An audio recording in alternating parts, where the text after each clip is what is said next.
There is a box in your kitchen that heats food without ever getting hot itself. Open a microwave the instant it finishes. The plate is scalding. The soup is boiling. But the metal walls around it, barely warm. How does something cook your dinner without cooking itself?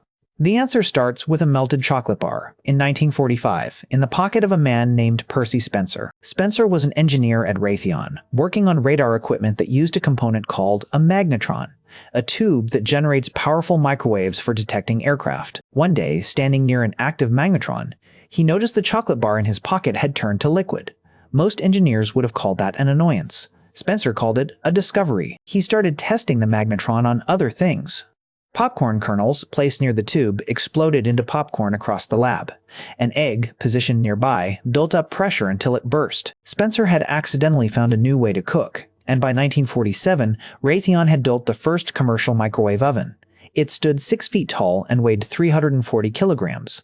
So what is actually happening inside that box? A microwave oven fires electromagnetic radiation at a very specific frequency, 2.45 gigahertz.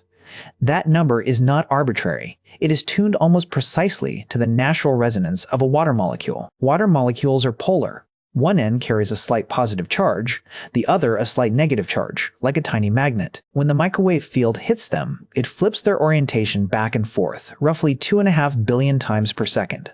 That's the 245 giga in gigahertz. The molecules twist violently to keep realigning with the shifting field.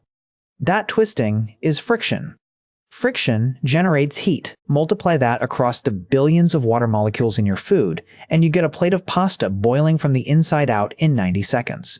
This is also why the microwave itself stays cool. Metal and glass and plastic contain almost no water, so the radiation passes straight through them without heating them at all. Only the food, full of water, actually absorbs the energy. The heat you feel afterwards on the plate is just borrowed warmth, conducted over from the food sitting on it. It also explains why your microwave has a rotating plate. The inside of a microwave is not a uniform field of energy. The waves bounce off the metal walls and interfere with each other, creating a pattern of hot spots and cold spots, a standing wave, the same physics that makes some spots on a guitar string vibrate more than others. Leave your food stationary, and one patch cooks while the patch 2 centimeters away stays cold. The turntable is a low-tech fix for a genuinely complicated physics problem. It drags your food slowly through every hot and cold spot in the chamber, averaging out the unevenness instead of solving it. There is one more mystery this explains: why a reheated stew can be scalding on the outside and still cold in the middle. Microwaves only penetrate food to a depth of about 2 to 4 centimeters before their energy is absorbed. Past that depth, the center of a large or dense piece of food is not heated directly by the radiation at all. It has to wait for heat to slowly conduct inward from the already hot outer layer, the same slow process as heat moving through a pan. For a thin plate of food, that barely matters. For a thick frozen lasagne, it means the outside can be burning while the center is still ice. And that metal grate you were always warned to avoid?